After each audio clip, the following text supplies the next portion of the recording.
welcome to the Street Crime UK YouTube channel. Please don't forget to like, share, comment and subscribe. Today we're going to take a look at the history of the notorious Wembley Fornia gang and the history of STA9. In 2005 in Wembley, which is in the northwest of London, a gang was formed what became known as the Wembley Fornia Dons. Their main affiliates were the Press Road crew, who were from Neasden. The gang consisted mostly of individuals from the Wembley area, but a few others had come from different parts of the northwest area of London, such as Cricklewood, Neasden, Church End and other places. The gang went by different names such as WMD and STA9. Even some of their members would claim to be part of the Press Road gang because of their affiliation with other members. The gang, when it was formed, was the biggest in northwest London at the time because of their connection to other gangsters around London. The most notable figures in the gang at this time were Stunner, Coolie Shoulders and many others. In 2007, the younger generation would begin to emerge within the gang, and during the plight of social media, individuals would upload freestyles and music videos onto different platforms, gaining a lot of notoriety. Prominent members who did this around that point of time were Lockdown, Hypno, Debo, Nutcase, along with many other members.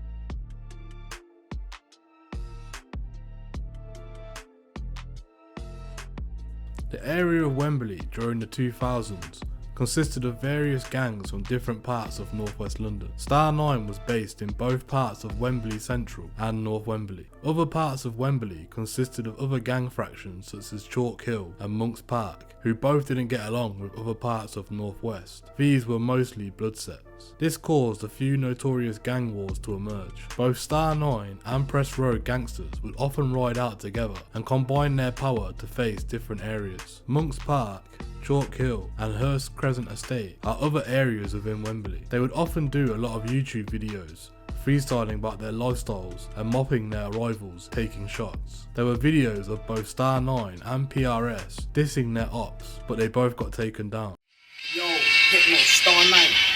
Niggas talking stiff about calling mister. Trust me, my niggas give it more than a blister. I said mouse, screw on the whisper.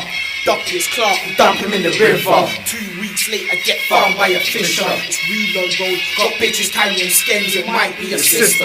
Come blacked out, straight up like a ninja. Kidnap your ass, leave you locked in the basement like you're a prisoner. Beat off the tin, make you dance like the linger. Yo, when you see me in the dance, yeah, I'm looking fucking hard, nothing hardy, dog, straight up, STA9 arms. You know how we move in the rain, yeah, we move to your veins, two should be wet like a bath. Name's Hypno, yeah, I'm on the task. Be prepared for the war, cause we're bound to blast. So don't get it twisted, get your face lifted. Nah, never walk down my path. Nah, never walk down my path. Come in, come back out, there's no chance. I need your head cracked open. All in the yard, I'm in the yard with your margin. I got a spliff full of punk, Alizé, I'm quite drunk. Got a runner with a gun, and he's running with a pump. I keep it fresh in the slums. If they distress my funds, I haven't pressed and dumped. We make the witness run, you might catch me wearing a polo, light jeans, white Air Force, that's my dress code. But we not legit, so we move from Popo, Black Rose gang, cause nobody knows what we under. From the age of 10, yeah, I had to know the ropes. And every pocket in the inside of my coat, cause the youngers move green, while the older juggle coat. We mock, don't distribute yokes. This is LOM, but real niggas fluctuate. But every day your mum screams, put the guts away. My phone popping on the spot, put the pus away. I'm trying to make pics. So holler if there's another way. They call me Hypno, I'm sick bro. I'll draw for the nine of the gang and then I'll stick it through your lip bro. I'm schizo, you don't wanna see me go flip mode. I'll go home and you, I'll punch you so hard you will think you had a scuff with Kimbo. Yak mixed up with Vimto. And if a nigga's talking stiff, we get dark like Tincho. Fisting him up, stabbing him up, leaving with some brick clothes. I leave a nigga running down my road up on his tiptoes. And this a new world order. Man's making peace, hitting cells round the corner. Yo, this is STA9 Wembleyfornia. If a nigga's talking stiff, he's getting moved to in the Bora. My man them like to go around the borders, we're explorers like Dora. But if you're talking stiff, then we run up on you quick and then we smack you up, dump you in the water. Yeah, we like to deal with the torture. Yeah, we like to slaughter, we'll kidnap your daughter. So don't talk hard, cause we got dogs that's hotter than a sauna.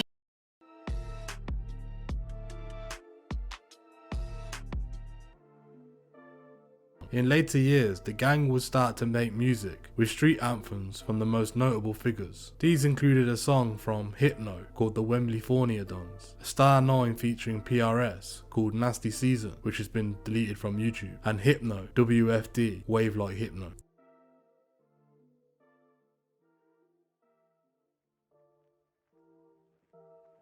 They would consistently release music every few months, but it didn't last very long. There was a lot of tit-for-tat stabbings from both sides of Wembley, and both Central and North Wembley would often go to war with the Hearst Crescent gangsters. Burglaries and other crimes would also be implemented against each other. This led to members of STA9 getting nicked by police. It was reported that Nicolita Cordonanu had forced his way into a house in Buxton Crescent in Wembley and stole computer equipment and a television, but also helped himself to alcohol and the victim's clothing. The 22-year-old, whose last known address was First Avenue in Wembley, had pleaded guilty during his first appearance at Harrow Crown Court, but was released on bail and did not return for his sentencing. Police believe he may have since travelled between London and Europe. Daniel Leon Baptiste, who was 28 at the time, was last known to be living in Hearst Crescent, Wembley, but police believe he went on the run after a burglary at the Initial City Link warehouse. Officers say he knows the police were looking for him, but he failed to turn up when they asked him to attend an interview. Police had suspected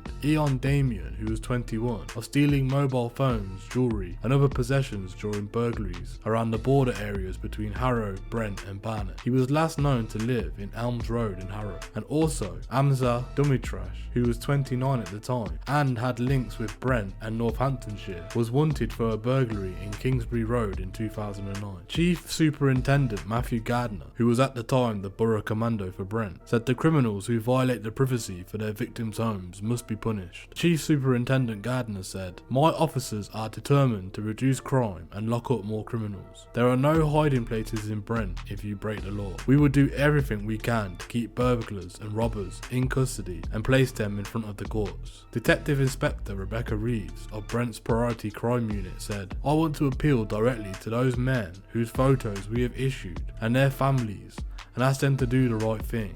Hand yourself into the police station and stop running. Face up to what you've done and start repaying your debt to society. My promise to you is that we will treat you fairly." There were other small Wembley fractions that had ties to other areas in the northwest, such as BC, BW and SMB, just to name a few. These gangs were linked up with a few individuals from STA9, but would also have ties with their rivals. So basically, they didn't pick sides, they were mutual. Some of these were from Monk's Parts themselves. The gang itself was created for the sake of creating gangs. Most of the individuals came from good backgrounds and weren't poverty driven, but rather lost and confused, participating in gang culture to make a name for themselves in the streets of Northwest. Their feud with certain areas never escalated to the point where someone had died, but there had been many attempts. As the years went by, the gang got smaller and smaller, and eventually they disbanded. Thank you for joining us today. What are your opinions on the STA9 gang? Please let us know what you think in the comments below. Thank you for joining us.